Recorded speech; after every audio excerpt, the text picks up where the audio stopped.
श्रील प्रभुपाद की जय, गुरु गौरंग की जय।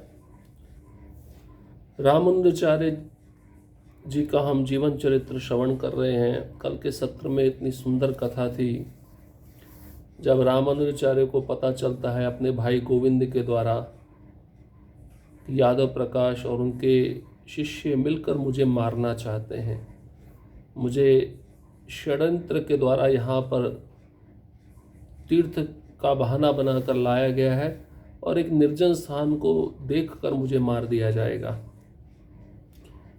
रामानुजाचार्य को बहुत धक्का बैठता है, स्तब्ध हो जाते हैं और भाग जाते हैं उस स्थान से। यादव प्रकाश और उनके शिष्य ढूंढते हैं, उनको पुकारते हैं, लेकिन रामानुजाचार्य उनको प्राप्त नहीं हो पाते। उसके पश्चात रामानुजाचार्य को जब प्राप्त नहीं होते हैं यादव प्रकाश, तो यादव प्रकाश सोचता है कोई हिंस्र पशु आकर निश्चित रूप से रामानुज को खा गया होगा और रामानुज की मृत्यु हो गई होगी।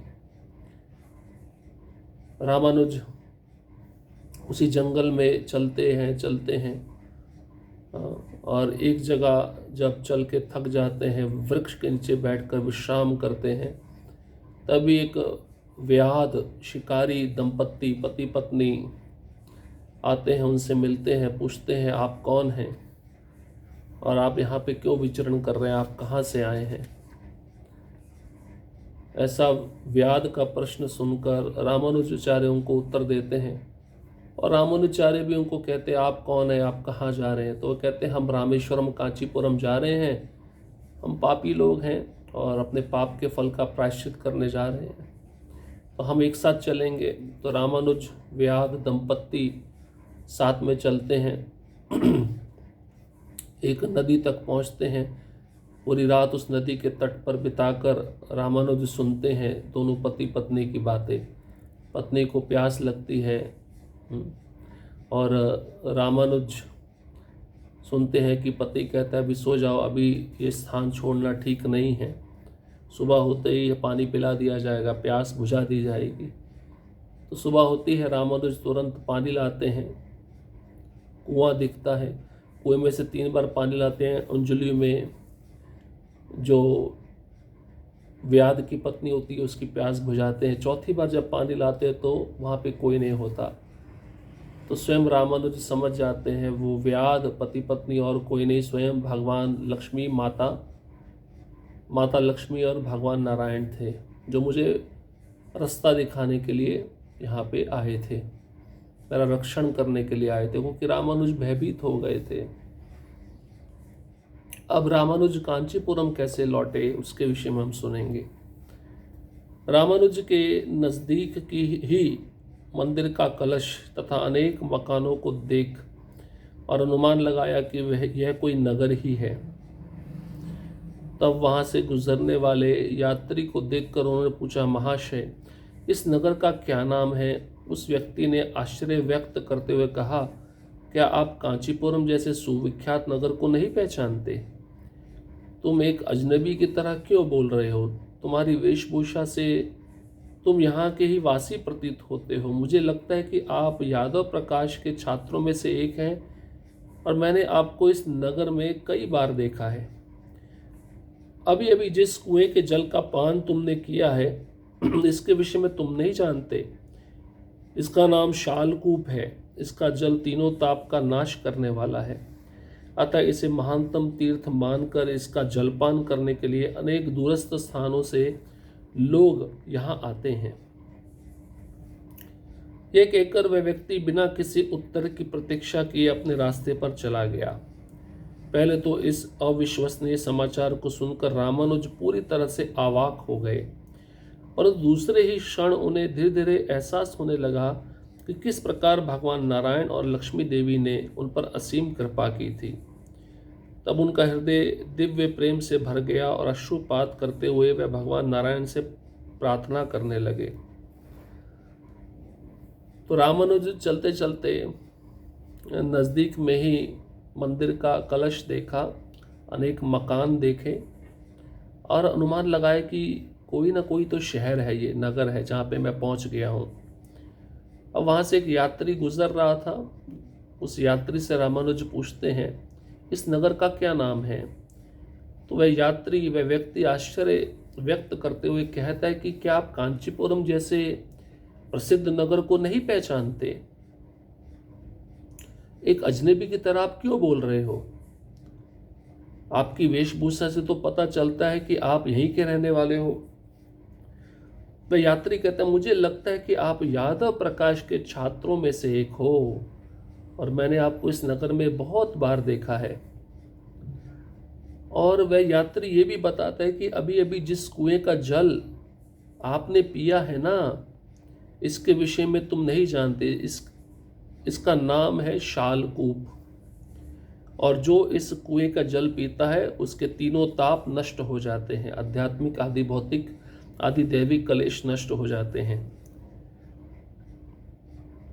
इसे महानतम तीर्थ मानकर इसका जलपान करने के लिए अनेक दूर से लोग इस स्थान पर यहाँ आते हैं। और इतना कहकर वह व्यक्ति बिना किसी उत्तर की प्रतीक्षा किए अपने रास्ते पर चला गया। पहले तो रामानुज इस बात को सुने कि मैं कांचीपुरम पहुंच गया हूं, उनको अविश्वसनीय लगा, अवाक रह गए, वे कुछ बोल नहीं पाए।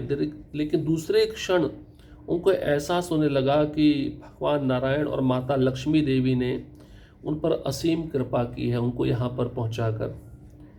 रामानुजाचार्य का हृदय दिव्य प्रेम से भर गया और रामानुज के आंखों से आंसू बहने लगे। भगवान नारायण से वह प्रार्थना करते हैं, नमो ब्रह्मण्य देवाय गो ब्राह्मण हिताय च जगत हिताय कृष्णाय गोविंदाय नमो नमः।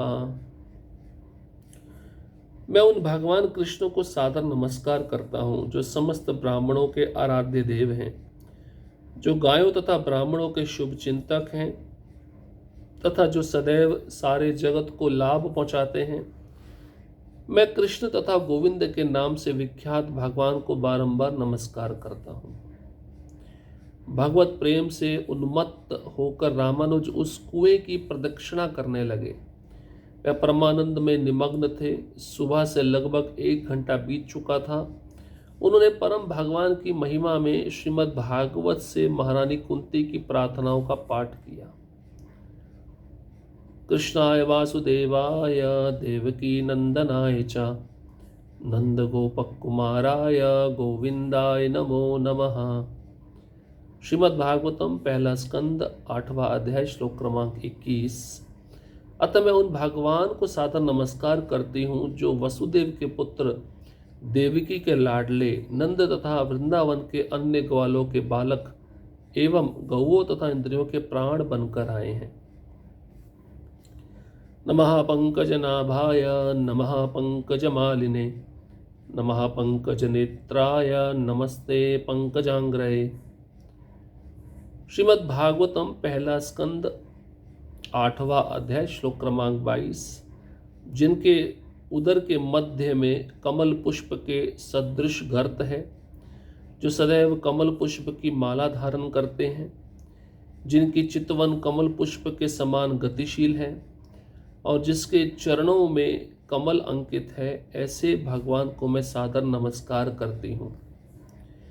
इसके उपरांत कुंती महारानी के समान ही उन्होंने भगवान के श्री चरण कमलों में अपनी प्रार्थनाएं अर्पित की। विपदा संतुता शश्वत तत्र तत्र जगत गुरु भवतो दर्शनम यत् स्यात् आपुनर्भव दर्शनम। श्रीमद् भागवतम पहला स्कंद 8वां अध्याय श्लोक क्रमांक 25। मैं चाहती हूँ कि ये सारी विपत्तियाँ फिर आएं, जिससे हम आपका पुनः पुनः दर्शन कर सकें, क्योंकि आपके दर्शन का यह अर्थ है कि हमें बारंबार जन्म मृत्यु को नहीं देखना पड़ेगा। जन्मैश्वर्यश्रुत श्रीभि गिरे मान मदपुमान नैवाहर्त विधातुम वे त्वाम अकिंचन गोचरम। श्रीमद् भागवतम पहला स्कंद 8वां अध्याय श्लोक क्रमांक 26। हे प्रभु, आप सरलता से प्राप्त होने वाले हैं, लेकिन केवल उन्हीं के द्वारा जो भौतिक दृष्टि से अकिंचन हैं, जो सम्मानित कुल, ऐश्वर्य, उच्च शिक्षा तथा शारीरिक सौंदर्य के द्वारा भौतिक प्रगति के पथ पर आगे बढ़ने के प्रयास में लगा रहता है, वह आप तक एकनिष्ठ भाव से नहीं पहुंच पाता। नमो अकिंचन वित्ताय निवृत्त गुणवृत्तये आत्मारामाय शांताय कैवल्य पतये नमः। श्रीमद् भागवतम पहला स्कंद 8वां अध्याय श्लोक क्रमांक 27। मैं निर्धनों के धन आपको नमस्कार करती हूँ। आपको प्रकृति के भौतिक गुण की क्रियाओं प्रतिक्रियाओं से कोई सरोकार नहीं है। आप आत्मतुष्ट हैं, अतएव आप परम शांत तथा अद्वैतवादियों के स्वामी कैवल्यपति हैं। तो रामानुज इतने प्रसन्न हैं, उनकी आंखों से आंसू बह रहे हैं और भगवान के चरणों में प्रार्थना कर रहे हैं। ये वही प्रार्थना है जो श्रीमद् भागवतम में दी गई है। और फिर भगवत प्रेम में उन्मत्त होकर रामानुज उस कुएं की प्रदक्षिणा करते हैं, परिक्रमा करते हैं, परम आनंद में निमग्न हो जाते हैं। लगभग 1 घंटे तक सुबह से बीत चुका था। परम भगवान की महिमा श्रीमद् भागवतम में कुंती महारानी के द्वारा प्रार्थनाओं में व्यक्त की गई है। तो कुंती महारानी की प्रार्थनाओं का उच्चारण करते हैं रामानुजाचार्य। तो ये जो जितने भी श्लोक हमने सुने, ये श्रीमद् भागवतम के पहले स्कंद के 8वें अध्याय से है। जो कुंती महारानी की प्रार्थनाएं हैं, उन प्रार्थनाओं को रामानुज बड़े प्रेम से गा रहे थे, भगवान के चरणों में अर्पित कर रहे थे। अब इसके पश्चात भगवान के प्रति इन प्रार्थनाओं को अर्पित करते हुए रामानुज भगवत प्रेम से विवल हुए। उनकी आंखों से अश्रुओं की धारा बह रही थी। शरीर में सात्विक विकार प्रकट हो रहे थे। उसी समय 3 महिलाएं पानी के बड़े घड़े लेकर कुएं के पास पहुंची। उन्हें देखकर रामानुज ने अपने भावों को नियंत्रित किया और वे कांचीपुरम की ओर चल पड़े। तो रामानुज प्रेम से विवल थे, भाव में उन्मत्त थे। साक्षात भगवान नारायण, माता लक्ष्मी ने उनकी सेवा की थी, उनको मार्गदर्शन किया था, उनको विपत्ति से बचाया था और अपनी आंखों से आंसुओं की धारा बहाते हुए रामानुज के शरीर में सात्विक विकार प्रकट हो रहे थे। भक्ति के शुद्ध सात्विक विकार हैं। और उसी समय रामानुज ने देखा 3 महिलाएं पानी के घड़े लेकर कुएं के पास पहुंची हैं पानी भरने के लिए। उन्हें देखकर रामानुज ने अपने भावों को नियंत्रित कर लिया, रोक लिया और रामानुज कांचीपुरम की ओर चल पड़े। जब से रामानुज उत्तर भारत की तीर्थ यात्रा पर निकल पड़े थे, तब से उनकी माता कांतिमती निरंतर पुत्र वियोग में विलाप कर रही थी। उसी समय अपने प्रिय पुत्र को अचानक ही घर के द्वार पर देखकर उन्हें विश्वास नहीं हुआ कि वास्तव में रामानुज है। परंतु जब रामानुज ने उन्हें प्रणाम किया और उनसे बात की तो पूरी तरह आश्वस्त हुई।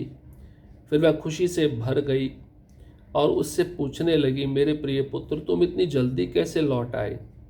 गोविंद कहाँ है? क्या तुम आधे रास्ते से ही लौट आए हो? मैंने सोचा था कि कम से कम 6 महीने तक तुम अपने घर नहीं लौट आओगे।